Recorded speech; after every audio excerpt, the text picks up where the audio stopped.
उतना ही सही बोल रहा था। हम जैसों से बहुत बेहतर अंदाजे थे उसके। पीर अफजल कादरी साहब को भी गौर से देखना होगा। यही बातें जो वो आज कर रहे हैं, ये उस वक्त क्यों नहीं की जब वो जिंदा थे। ये कैसे मुमकिन है कि आप आज उसके बेटे पर भी इतने इल्जामात लगा दें कि ये भी कह दें कि मैं हूँ वो शख्स जो इसको लाने वाला था।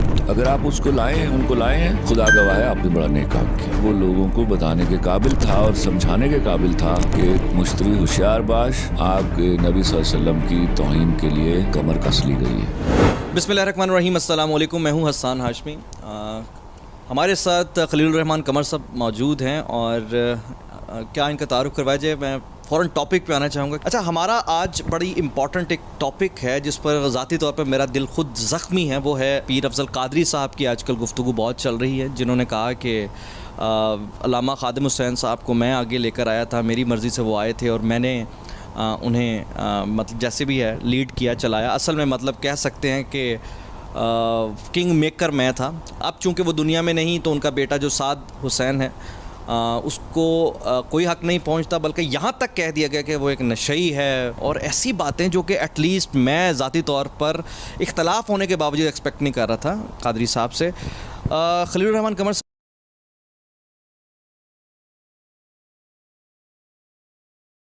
साहब, मुझे नहीं समझ आ रही इधर किस बात का इख्तलाफ है कि, और इख्तलाफ की नौयत डेफिनेटली इस बात से ज़्यादा शिद्दत से महसूस होती है कि अभी उनकी कब्र की मिट्टी गीली है और यहाँ झगड़े हो रहे हैं कि जनाब लब्बैक, तहरीक लब्बैक क्या मिरास है किसी की, या कोई ऐसे आके बोले कि जी मैं ही करूँगा और इस तरह की गुफ्तगू करे कि जो कि समझ से बाहर है। बिस्मिल्लाहिर्रहमानिर्रहीम। सबसे पहले तो अल्लाह अल्लामा खादिम हुसैन रिजवी साहब को अपने जवार रहमत में बेहतरीन जगह दे। ये जो इस तरह की बातें होती हैं, इनको मुख्तलिफ तनाजुर में देखना पड़ेगा। हो सकता है, बल्कि मैं आपको बताता हूँ कि शुरू में मुझे भी लगता था कि अल्लामा साहब बहुत एक्सट्रीमिस्ट हैं,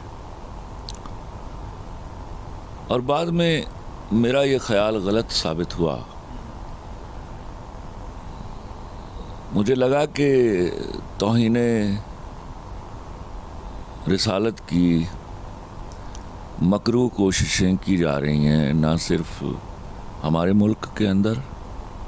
हमारे मुल्क में तो पेड एलिमेंट्स होते हैं ना, फंडेड लोग जो यहाँ पे पनीरी भेजी जाती है। चलिए, उनका कला कमा करना ज़रा आसान होता है, लेकिन डेनमार्क और उसके बाद फ्रांस की जो गलीज़ हरकत है, इसका मतलब है कि अगला प्लान तैयार है, या ये प्लान डेकेड से तैयार था, उसको इम्प्लीमेंट करने के लिए रास्ते ढूंढे जा रहे थे। अंदाज़ा लगाया जा रहा था कि कितने लोग हमारे मुल्क से इनको मुयस्सर आ जाएंगे जो इस किस्म की बातों को आहिस्ता आहिस्ता जहर बनाकर कानों में डालने लगेंगे। तो फिर मुझे पता चला कि नहीं, वो आदमी जितना लाउड बोल रहा था उतना ही सही बोल रहा था। हम जैसों से बहुत बेहतर अंदाजे थे उसके, और उसने देख लिया था कि ये सब मामलात जो हैं वो गिरदो नवा में ज़हूर पजीर होने वाले हैं या हो रहे हैं। हम यहाँ लहजे की सख्ती या उनका कभी कभार मुंह भरकर किसी को कुछ कह देना, उस पर दलीलें वज़ा होती रहीं और हम सुनते रहे। बाज़ औक़ात हम डिसएग्री भी करते थे, लेकिन अब मैं समझता हूँ कि वो मुंह भर कर जैसी भी गाली देते थे वो बिल्कुल सही देते थे। एक पुरानी साजिश चल रही है मुसलमानों के ख़िलाफ़, जिसमें हमें कभी भी इकट्ठे होकर बैठकर अपने मामलात के हल का और सलूशन तक पहुंचने का रास्ता इख्तियार करने का मौका नहीं दिया जाएगा। ये तय है। फ़िरक़ों में बांटा गया, फ़िक़हाओं में बांटा गया, हत्ता कि हमें फंडिंग की गई एक दूसरे की फ़िक़ा को गाली देने की, और वो गाली दी जा रही है, वो गाली दी जाती है, और वो गाली परहैप्स अभी भी दी जाती रहेगी। ऐसे एलिमेंट्स जो होते हैं, ऐसी सूरत हाल में जब एक बड़ा आदमी जो है वो दुनिया से पर्दा कर जाए, और वो इतने बड़े काम का अलम उठाया हो उसने, तो हमें पीर अफजल कादरी साहब को भी गौर से देखना होगा कि यकायकी क्या हुआ। यही बातें जो वो आज कर रहे हैं, ये उस वक्त क्यों नहीं की जब वो जिंदा थे, और वो उसका ठीक से जवाब भी दे सकते थे उनको। ये कैसे मुमकिन है कि आप आज उसके बेटे पर भी इतने इल्ज़ामात लगा दें, आप ये भी कह दें कि मैं हूँ वो शख्स जो इसको लाने वाला था। अगर आप उसको उनको लाए हैं, खुदा गवाह है आपने बड़ा नेक काम किया।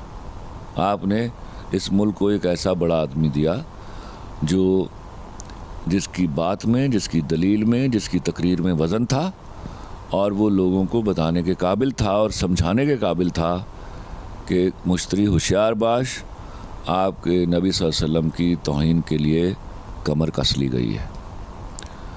तो आप इसकी तख्त नशीनी को क्यों देख रहे हैं? आप इस तहरीक के मैसेज को क्यों नहीं देख रहे? वो तो पहुंच गया।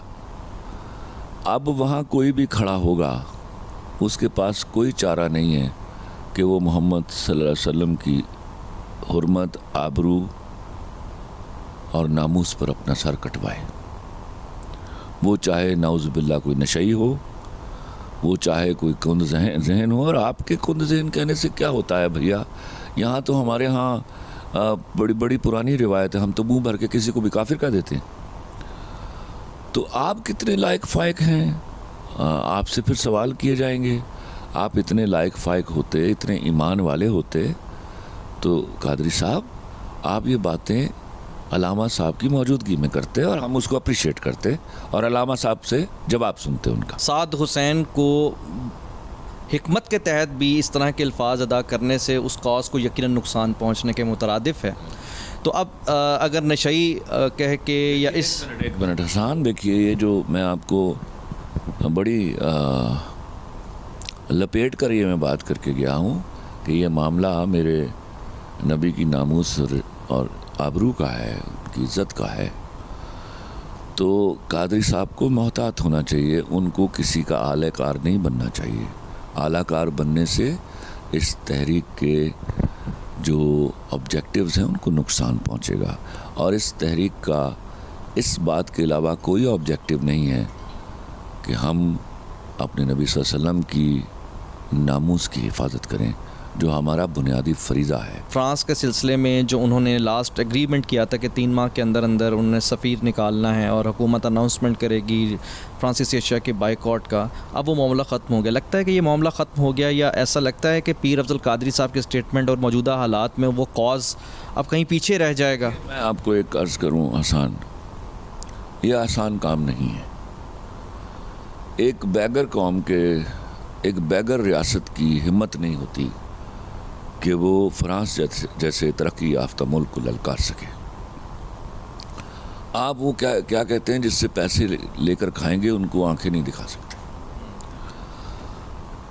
आपके यहाँ बहुत ज़रूरी है कि सबसे पहले तो ये पर्टिकुलर मैसेज जो है वो एक एक मुसलमान के अंदर चला जाए, और बजाय इसके कि कोई हमारी भिखारी रियासत से डरे, वो यहाँ के रहने वाले लोगों से डरे कि इस किस्म की शोरश जो है उसको हम कैसे बाउंस बैक करेंगे।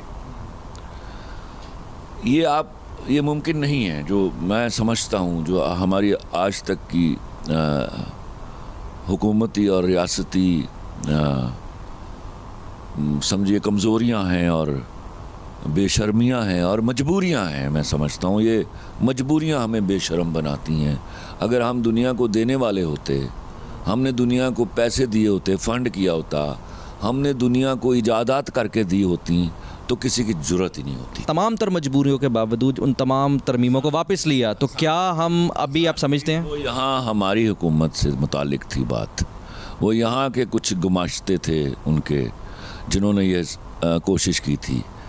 जिस हुकूमत की हम बात कर रहे हैं वो हमारी हुकूमत के बाहर बैठी है, और वो एक developed country, highly developed country है, G8 को रिप्रेजेंट करता है। वो आपने पैसे लेकर खाए हुए उनसे, आपको खुदा का वास्ता है, आप हदीस पढ़ लीजिए, कर्ज़ खा और कर्ज़दार में ज़मीन और आसमान का फ़र्क होता है। हुकूक का और फ़राइज़ का। आपकी जुर्रत नहीं है भाई, मैं आपको बताऊं, इस किस्म का कोई माहदा आपकी गवर्नमेंट किसी के साथ नहीं करेगी कि हम फ्रांस के सफ़ीर को निकाल देते हैं। ये मुआहदा हो चुका है। ये माहदा कभी भी इम्प्लीमेंट नहीं होगा। इसमें माहदे करने की क्या ज़रूरत है? जो शख्स इस वक्त अनाने हुकूमत संभाल कर बैठा है, क्या वो पक्का मुसलमान नहीं है? उसका काम था अगले दिन सफ़ीर वापस भेजता।